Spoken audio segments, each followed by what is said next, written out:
कहते हैं 94वीं कारिका में कि मुनिराज की अनवरत चर्या होती कैसी है। कैसे होते हैं वो यतिजन जो अपनी चर्या से रात दिन के भेद को समाप्त कर देते हैं। उन्होंने कहा है, बिकहादी विप्पमुक्को आहा कम्मादि बिरहियो राणी धम्मोद्देशन कुशलो अणुपेहा भावना जुदो जोई। जोई माने योगी, मुनिराज, यतिराज, मोक्ष मार्गी। बिकहादि विप्पमुक्को, बिकथा आदि से पूर्ण रूप से मुक्त होते हैं। आहा कम्मादि और अधह कर्म आदि से रहित होते हैं। राणी सम्यक ज्ञानी होता है। कौन? जो बिकहादि कथाओं से बिल्कुल रहित होते हैं, आहा कम्मादि अधह कर्मादि से जो रहित हैं, दूर हैं, भयभीत हैं, ऐसा राणी ज्ञानी सम्यक ज्ञानी होता है। धम्मोद्देशन कुशलो, और धर्म के उपदेश में जो कुशल होता है, और अणुपेहा भावना जुदो, 12 अनपेक्षा के चिंतन में, मनन में अनवरत लगा रहता है।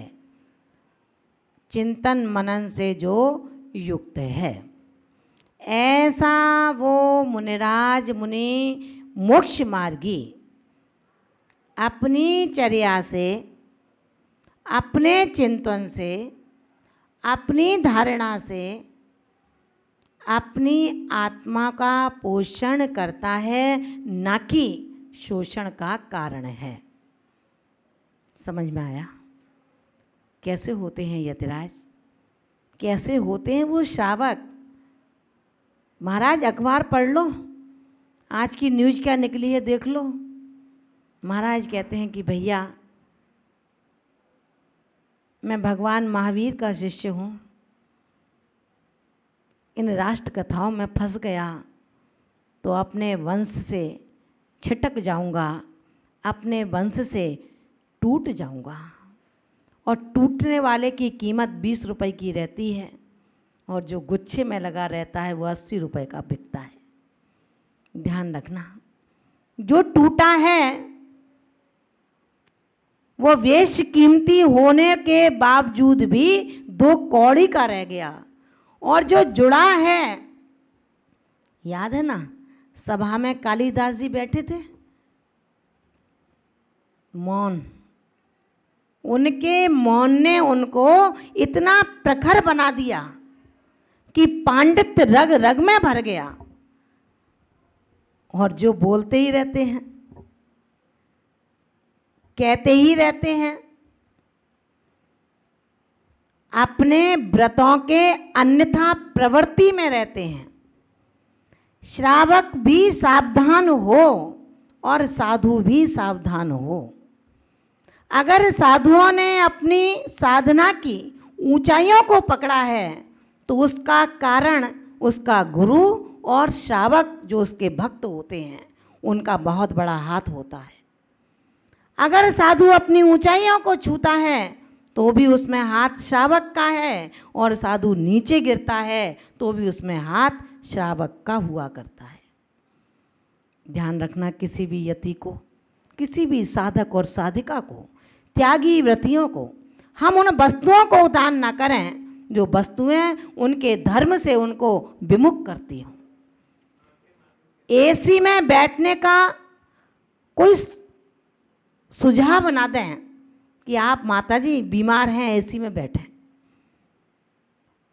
मैं ये समझती हूं कि एसी में कोई दोष नहीं है, लेकिन आधुनिकता है।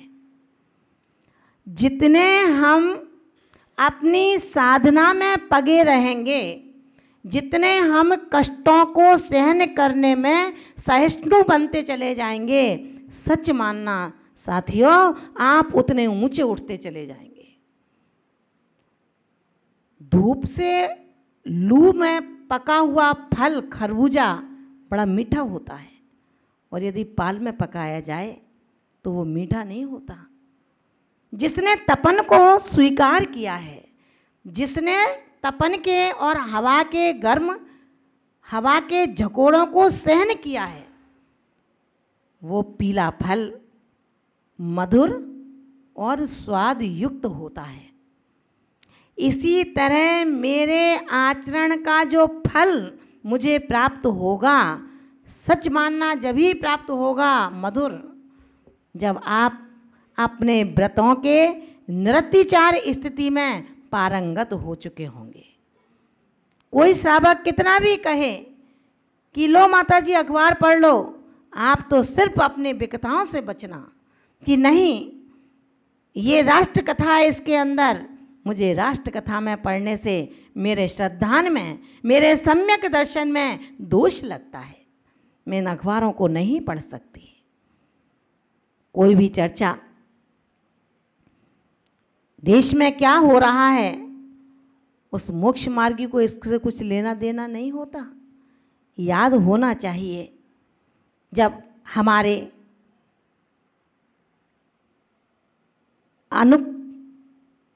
परम उपकारी आचार्य मानतुंग भगवंत को जब ये आदेश मिला कि उनको राज दरबार में लाया जाए, तो पहुंच गए थे क्या? महान भावों, भक्तांबर की राम दुहाई तो बहुत देते हो, पहुंच गए थे क्या? भक्तांबर के सजेता, हम सबके आदरणीय परमादरणीय श्रद्धा के जो केंद्र, धरती के देवता, सहिष्णुता जिनके रग रग में निस्वाद बहा करती थी, उन्होंने कह दिया कि ध्यान रखना मंत्री, तू अपने राजा का मंत्री हो सकता है, लेकिन मैं तेरे राजा का मुनि नहीं हूं। हमारे धर्म के अंदर ये आज्ञा नहीं है कि एक दिगंबर तपोधन किसी भी राज दरबार में राजा के फरमान को स्वीकार करे। इतना निर्भीक सिर्फ होता है तो दिगंबर संत होता है, जो डरता नहीं है, प्राणों को हथेली में लेकर के चलता है। क्या करोगे? जान से ही तो मारोगे, इससे ज़्यादा कौन क्या कर सकता है? और वो जान से तुझे नहीं मारता, इस पर्याय को जरूर मारता है।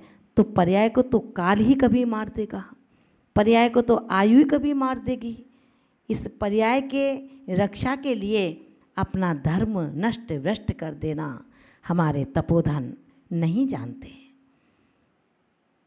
48 तालों में डाल दिया गया, घसीटवा लिया गया, प्रश्नोत्तर किए गए, लेकिन शांत स्वभावी आचार्य मानतुंग भगवंत ने केवल स्मरण किया तो अपने आराध्य का, उस आराध्य का जिसको आवश्यकता नहीं होती कि मेरे सामने बैठा हो, वो आराध्य ऐसा है कि यदि भरत क्षेत्र में नमस्कार करते हैं तो वो नमस्कार विदेह क्षेत्र की घंटियों को बजा देता है।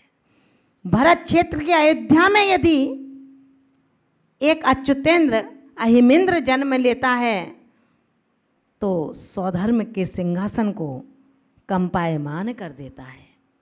ये जैन धर्म की दर्शन है। ये जैन धर्म का दर्शन कभी नहीं कहेगा कि आप विकताओं में पड़ें, कभी नहीं कहेगा पेट भरने के लिए अधय कर्म को करें। जब तक पढ़ोगे नहीं तब तक क्या गढ़ोगे, क्या गुनोगे। जो राष्ट्र कथा में पढ़े रहेंगे, अखबारों को पढ़ते रहेंगे, मैगजीनों को पढ़ते रहेंगे, मोबाइल में फेसबुक को देखते रहेंगे, यूट्यूब पर रहेंगे, तो भला इन ग्रंथों को कौन पढ़ेगा। इन ग्रंथों को पढ़ने के लिए संघों के अंदर स्मार्टफोन नहीं होना चाहिए, क्योंकि उस स्मार्टफोन से होता ये है क्या न्यूज निकली उसे पढ़ो, जो तुम्हारे अध्ययन में बाधा पैदा करती है, तुम्हारे समय का दुरुपयोग करती है।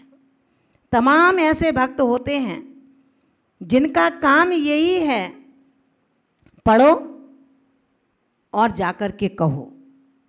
सूचना देने वाले इतने भक्त हैं, उनको शांति कहाँ है और काम भी क्या है उनके, तो उनको ही रहने दो ना इस काम के लिए। हमेशा हर साधु को अधः कर्म से बचना चाहिए, और जैन दर्शन कहता है अधः कर्म से बचाएगा कौन, साधु अपने आप कैसे बचेगा। श्रावक को आपको जागना होगा, आपको ये ध्यान रखना होगा, मोक्ष मार्ग के दो पहिए हैं, एक श्रावक का पहिया और एक साधक का पहिया। इन दोनों पहियों के ऊपर रत्नत्रय की गाड़ी बड़ी आसानी से चलाई जा सकती है, लेकिन अगर एक पहिया पंचर होता है तो एक पहिए से गाड़ी नहीं चलेगी। हमारा श्रावक धर्म पंचर हो चुका है, उसे अपनी अय्यासी से फुर्सत नहीं है। आप घर घर में शोध का भोजन बनाओगे और पड़गाहन के समय पड़गाहन करोगे तो सच मानना आपके नगर में जितने घर हैं उतने चौके हैं। चौकों की लिस्ट नहीं लगेगी। पढ़ो अष्टपाहुड़ को उठा करके, उन्होंने बाहुड़ में बड़ा स्पष्ट कहा है। किसने? मैंने नहीं कहा, हमारे गुरुओं ने नहीं कहा। अगर कहा है तो कुंद कुंद स्वामी ने कहा है, जो आज के नहीं हैं, आज अपने बीच में नहीं है। उन्होंने लिखा है कि हे श्रावकों, यदि कल्याण चाहते हो, इन हाथों को हाथ रखना चाहते हो ये हाथ सर्प के फण बन जाएं तो जी में आए सो करो। चाहते हो मेरे घर ही मुर्दा घर बन जाए, शमशान बन जाए तो जो आए सो करो। लेकिन चाहते हो मेरा घर स्वर्ग की जन्नत का एक स्थल बने, चाहते हो ये मेरा हाथ कभी ऐसे सशक्त हाथ बने जिनके माध्यम से एक नहीं हजारों हजारों मोक्ष मार्गियों का जन्म हो। ऐसे हाथ तभी बनेंगे जब आज के इस दुरूह काल में आगत अतिथियों का सम्मान हम उनके अन्न का दान करके करेंगे। साधु आए, मंदिर की सीढ़ियों पर बैठा रहे श्रावक के इंतजार में कि श्रावक आएगा, मुझे आहार करा देगा। भैया आहार नहीं करा सकते तो पानी ही पिला दो। हमें शर्म होनी चाहिए कि साधु को अपने मुंह से कहना पड़ेगा, क्योंकि कुंद कुंद स्वामी ने कहा है ध्यान रखना पंचम काल है। पंचम काल में ये देह अन्न का कीड़ा है, बिना अन्न के ये रह नहीं सकता। अपनी साधना कैसे करेगा? क्या तुम मोक्ष और मोक्ष मार्ग दोनों की हत्यारे बनोगे? और जरा सा भी पापों से डर है। कोरोना से मत डरो, पापों से डरो। बाप से मत डरो, पाप से डरो। लाभ से मत डरो, लोभ से डरो। क्या दीन का वो हवेली है तुम्हारी जिसको तुमने एक सुंदर होटल की जैसी बना रखी है, जिसमें अतिथियों के पैर ही ना पड़ते हो? आपके इतने समृद्ध होने के बाद, इतने अर्थ संपन्न होने के बाद, आपके मोक्ष मार्गियों को अपने मुंह से अपने पेट की कहना पड़े। साधु अधः कर्म भी नहीं करे, पाप में पड़ता है, और तुम श्रावक अपने आंखों पर पट्टी बांध करके पड़े रहो। हमारे ये साधु कल आपके तीर्थंकर बालक के रूप में भी जन्म ले सकते हैं, लेकिन कब? जब उनको मोक्ष मार्गी समझ करके धर्म का संरक्षण और संवर्धन करेंगे। हर कोई ये मन बनाओ कि मैं शुद्ध भोजन करूंगा। किसी आहार के अंदर किसी साधु के द्वारा ये नहीं कहा जाता भर भर लोटे जूस रखो, आप रोज 36 पकवान बनाओ, आप कोई साधु नहीं कहता।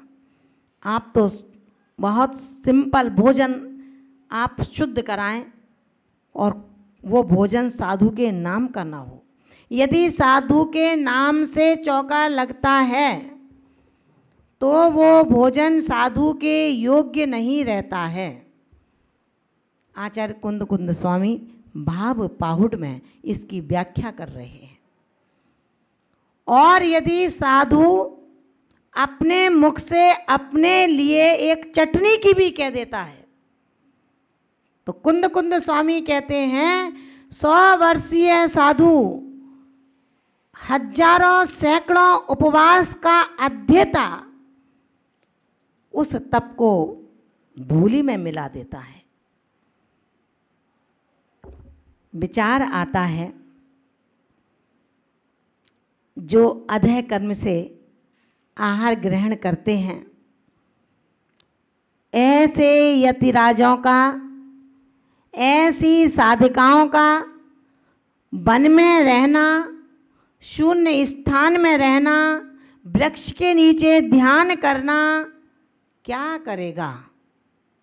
आचार्य भगवंत कहते हैं ये सभी योग, ये सभी साधना, ये सभी त्याग हे साधको व्यर्थ हैं, निरर्थक हैं।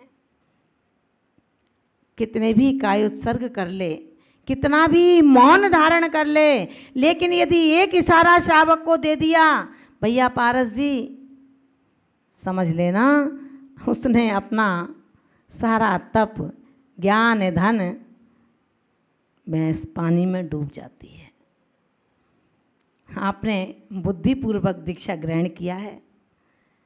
किसी ने गुरु ने घर जाकर सोते सोते संस्कार नहीं किए, खूब बिनौली निकली थी, बड़े खुश होते थे कि बैंड बज रहा है। अब पालन करो, पालन करना पड़ेगा। जैसा श्रावक खिलाए खाना पड़ेगा, उसी में छांट लो। जो पथ्य हो ग्रहण कर लो, अपथ्य लगे दूर हटा दो। लेकिन ये मत कहो कि हटाओ, नमक भी नहीं देगा श्रावक, बिना नमक का खाना पड़ेगा।